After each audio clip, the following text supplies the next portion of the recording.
Had stormed the Capitol to disrupt the certification of his victory. When Joe Biden came into office, he said that he was going to defend democracy against autocracy. That was job one for him, and everybody knew what he meant. Franklin Foer is a staff writer for The Atlantic and wrote a book about Biden's first 2 years in office. When you called him the last politician, what did you mean by that exactly? I was thinking about the way in which our politics is this war of attrition between these two sides that despise one another.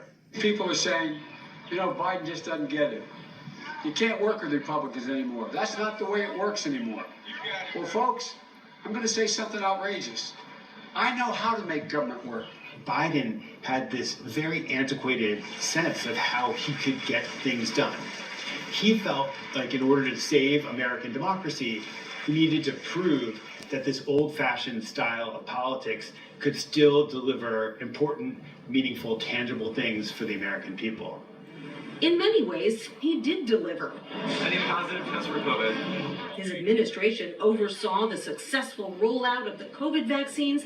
The stock market steadily rose to record highs, while unemployment fell to a near record low. Overseas, he expanded NATO, strengthened alliances in Asia with the goal of containing China, and cobbled together lasting support for Ukraine in its war against Russia. The duty of the president is to defend what is best about America. He did so while racking up major legislative victories, including massive new investments in clean energy and semiconductor manufacturing. I believe to my core, there isn't a single thing this country cannot do when we put our mind to it. And he scored a win that had eluded his predecessors, signing a $1.2 trillion bipartisan infrastructure bill. A lot of that money came New Jersey's way. You bet. Go! New Jersey Governor, Democrat Phil Murphy. We're the most densely populated state in America. So moving people and things is more important to us probably than any other state. And President Biden did just what he said he would do. I would almost call it a renaissance in American infrastructure.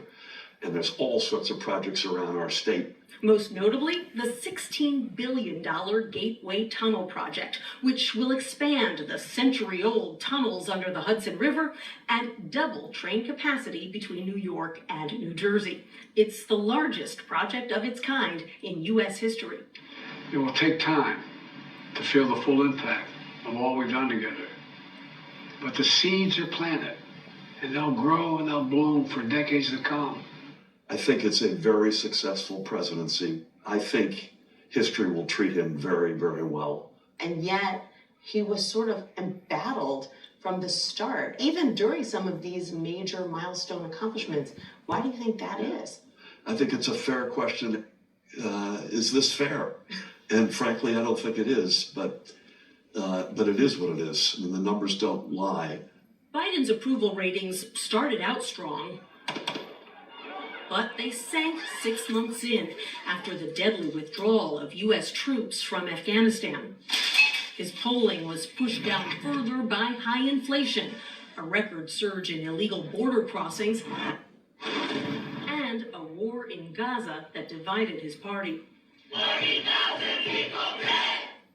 And then there were the persistent questions about his age that dogged him from the moment he took office. Do you think he was aware that he was slowing down a little bit?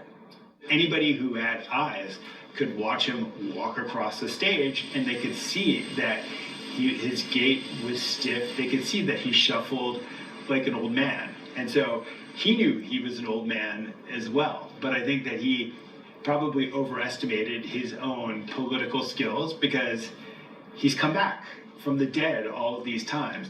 Dealing with everything we have to do with, look, if we finally beat Medicare. Democratic leaders pressured Biden to leave the race after his disastrous debate performance last June. With just 3 months to mount her own campaign, Vice President Kamala Harris lost the popular vote and every swing state. Democrats also lost their majority in the Senate, meaning Republicans control the White House and both chambers of Congress, with the power to undo some of Biden's work. And so, the man who launched his campaign with a warning about Donald Trump. If we give Donald Trump 8 years in the White House, he will forever and fundamentally alter the character of this nation. Suddenly finds that his legacy is largely in Trump's hands. He was going to prevent Donald Trump from ever returning to the White House. And now, at the end of his presidency, it's clear by any measure that he failed at his #1 objective. And Donald Trump's returning. Donald Trump is back.